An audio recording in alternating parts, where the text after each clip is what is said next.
Our ecosystem is a vast network of system integrators and technology partners who are ready to help you solve challenges in an easy way and to get as much value as possible out of Ignition. Part of that ecosystem is our integrator program. I mentioned this earlier. There are over 4,000 integrators in the Inductive Automation Integrator program, and they are an essential part of Ignition's success. They establish their Ignition expertise by moving up through our 5-level certification program.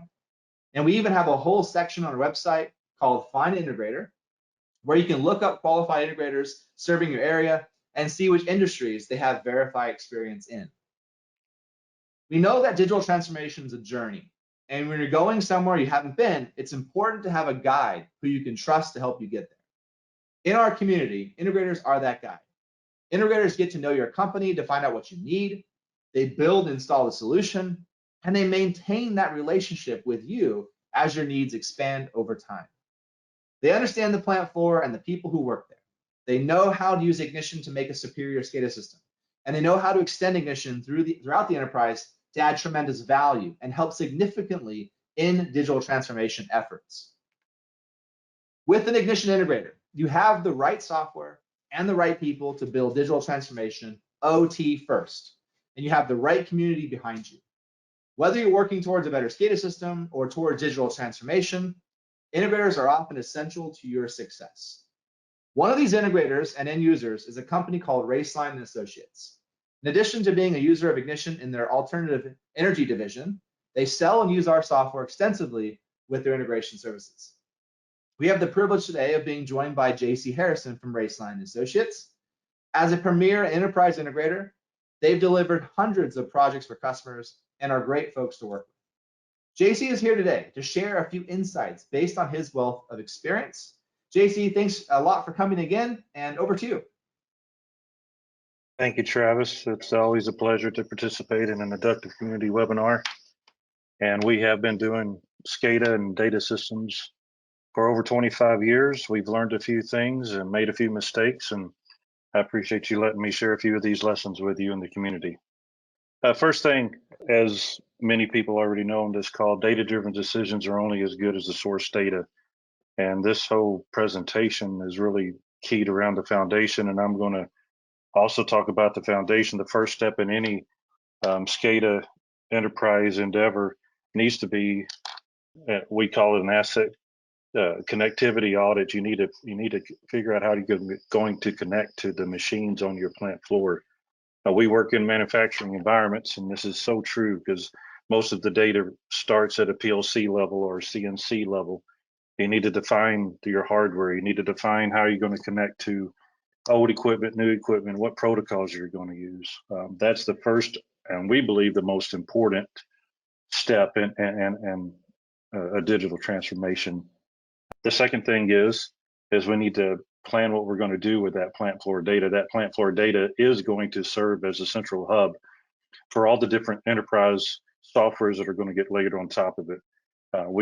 As you know, Travis, and most of the people in the community that know me, we strictly use the Inductive product Ignition, and we use that software to store that data, and we access that data with the software, but all the other pieces of software that later on top also go to that source data as well. And then the third note here is the software has to be as pain-free as possible. Having pain-free, what pain-free means is do all the softwares play easily with each other?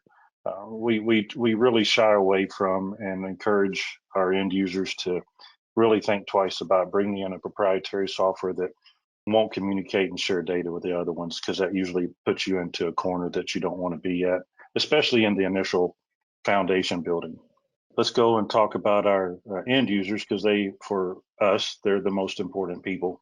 And for an end user, some of the lessons that we've learned is if you got a single plant or 2 or 3, you should, and we encourage you to really rely on your integrators to support you. And you can pretty much maintain a good data system with an integrator for just a few plants. But we have found that once you start connecting 2 or 3 more plants together, you really the end user really needs to build its own team, because if you don't build your own team, these systems tend to grow. The ecosystem, the holistic adoption of the company takes on a whole new energy level. And if the company, the end user, doesn't have their own team, it's very difficult for any integrator to keep up with the request, to know what the end users actually need.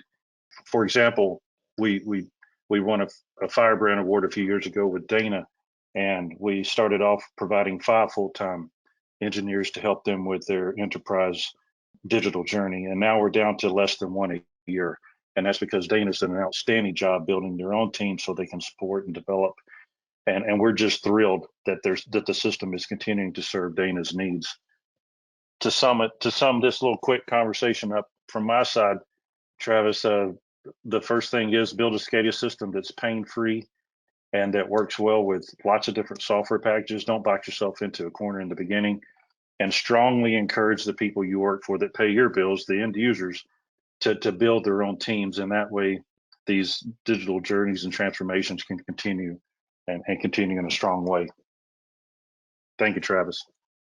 Yeah, thanks, JC. And I think that second point is really important, right? And users have to be able, and it's their digital transformation journey, right? And they're the ones that have to, to continue making these systems grow and expand and get more meaning out of that data. And it's important that team is established so that the parties can all work together, right? And ultimately getting to to where they want to go. And that's, I want to echo that. I think it's a really important sentiment, that the more you can get OT and IT to work together, the more you can develop a team on their end that is leading the charge and responsible for these solutions, the easier it is for us to do our jobs, right? To help them in their journey.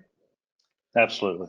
Yeah, absolutely. So what I'd like to do though, JC, is go a little deeper and ask you a couple specific questions about how Ignition has really changed your guys' process. And also a couple of questions in just terms of how you help effectively lay that right foundation. So first though, what has Ignition done for your business? Since you got introduced to it, I know you've done a lot of amazing things, but you mentioned earlier your Ignition kind of first organization, but what's the journey to Ignition, and what has this done for you all overall? Well, what it's done for us, especially when we're doing proposal work and bidding projects, it's given us a greater confidence to go a little bit more aggressive in making the proposal leaner, because Ignition has allowed us to not worry about or be concerned about or put extra money in a proposal for the things that are going to come up, a report that the customer may want, a connect to a few extra machines that they didn't have that in the original scope. And we don't have to do change orders. We can bid very aggressively because we know we have a piece of software that adapts to change very well. Right, that's yeah, really great. And then you guys have a lot of engineers working your organization, and how has this changed things for them when they go into a plant and you're seeing being more confident, all of that? What are they able to do now by having this tool set behind them? Well, this makes them have, I think we've talked about it before, that makes them have a lot of fun, of course. But what really gives them joy and really gives them satisfaction in the project is completing whatever the original scope of work was based on whatever the contract was, but to have hours left over and to be able to, those things that the customer has decided that they wanted along the process of doing the project, we can give them the extra stuff without charging any money. And the engineers to be able to sit with the customer and say, hey, by the way, I added these reports like you asked to, and this isn't going to cost you anymore. They get that, interface with the customer, and they get to see the customer smile themselves. And that's really cool. An engineer can do that. Yeah, I've heard from a lot of engineers, right, that Ignition kind of makes it fun again, makes it exciting, and ultimately allows them to be confident, say that they can do that, right? And has that been an experience for engineers? Have they been able to just go and kind of, if you will, dream up the solution with the customer and go and build it? Oh yeah, and of course, as other companies, we sit down and say, hey, this is what we agreed to. This is the cost of the project. If you're going to go more than what we bid, let me know. But we give them free range as long as they're under the hours that are bid. We let them just make decisions with the customers right there and then, and just make it as pain-free as possible, and just have fun doing the job. Yeah, and overall, I mean, how has this changed, Roesline's thought process, especially in approaching customers, or thinking about, laying that foundation, and I want to be able to, at that point, work with them to continue building onto that, if you will, more of that never-ending project. What is that thought process? How has that changed for you guys? Well, when we sit down with the customer and we're developing the scope of the project that we're going to do, whatever data project that we're going to be, we of course have confidence that we've got a rock solid offering that can handle most any request from the customer. But by having this kind of software ignition, knowing that it can pretty much adapt to anything, we can listen better to when we're meeting with our customers. Travis, you're a programmer like I am still, and when it's so tempting when you're listening to a customer's pain points or what they want, to in your mind start programming the solution. And that keeps when you do that, it keeps us from really listening to what the customer is continuing to say. We don't have to think about the solution as much when we're talking with the customers and getting their pain points. We can simply listen better and then bring them a better solution. Yeah, that's awesome. And we talked a lot about just sort of how the thought process has changed for organization, but I want to switch gears a little bit to, when we're actually are laying the right foundation for an end user. It's important. You mentioned, them building their own team, and ultimately important in that foundation to do a level of standardization, right? And not just to create a bespoke system. What have you done with customers to kind of ensure that that foundation is solid for future growth? Well, most customers don't start with an enterprise solution from day one. They start with a smaller plant, a line within a plant. And what we encourage them to do is from day one, when you define your tag structures, when you define your UDTs, when you just define your data storage and your reporting, define it and design it so that you're just like you were going to do an enterprise solution, so that as the enterprise comes around your initial line or initial plant, you've already built the correct foundation to expand upon very easily. Yeah, those being able to being able to approach it that way. There's a tendency to want to kind of go in and just quickly program, right, to meet the needs that are there. But I think you have to take that step back, and you have to be able to say, okay, like, we want to meet those needs, but let's make sure we approach it, in an object-oriented way, in a way that is going to make it easier for us to expand onto that system in the future. I assume that's how a lot of your engineers, how they approach these projects. Absolutely, because everything is connected now to everything. And so even though a customer may not plan on the connectivity to everything else, if we have the customer's best interest at heart, we're going to know that what they're going to do is connect things. And so help them from the very beginning, build a connectable system. Yeah, and as we said earlier, again, we're laying the right foundation. If we do that properly, there's a plethora of data that we have that can be easily made available to the entire business. In that way, whether you may not be doing that day one, but down the road at some point, the business is going to ask for that data, and how easy or hard is that going to be to get that out? And that's really kind of the big message of today is we look at our architectures, we look at our systems, and we just got to think about data differently. And if we approach it in a way where, yeah, we're meeting the needs of SCADA, but we're also doing it in a way where that data is contextualized and that single source of truth is being brought up and figured out how to brought through the layers, that makes things a lot easier as you go forward. So JC, yeah, thanks so much for answering some of these questions and sharing your guys' experience and lessons learned. It is very valuable. I think it's a fun time to be an engineer right now, don't you? I agree. We've been having so much fun, and it just gets better every day. Perfect. So, to wrap up here, I'd like to say a little bit more about the Ignition ecosystem. In addition to our thousands of Ignition integrators, our ecosystem includes us, of course, here in North America and our new office in Australia.